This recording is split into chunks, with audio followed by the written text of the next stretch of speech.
A lot of this, particularly the energy behind Trump, is being driven by a deep concern about what President Obama is doing to this country and an anger over the transformation of the country in front of their lives without their say.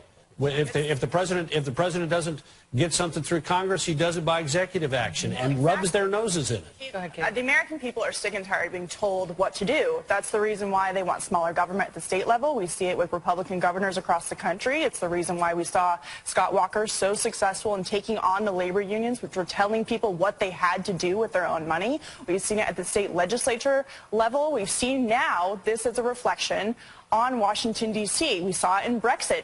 People off in Brussels telling them how much they could use in electricity and when they could plug their toaster in at nighttime. I mean, this is a reflection of big government and a referendum on President Obama, quite frankly, and all of the big government over the last years, and really controlling how people make their decisions that impact their lives, whether it's their Obamacare premiums or whether it's the EPA implementing insane regulations on small businesses out in the country where we're seeing Trump voters come to the polls today. This is a revolt of the unprotected class against the protected elite class, because the unprotected class, the people on the ground, have to live with the consequences of legislation and executive orders and everything else that the protected class has inflicted on them.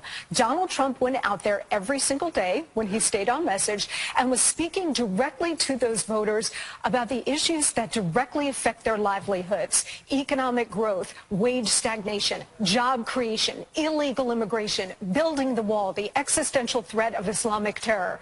He spoke directly to those people who feel their economic security threatened, the national security threatened, and he was able, by doing so, he was able to forge an emotional bond with these voters, which is something that money cannot buy, just as Mrs. Clinton. But here's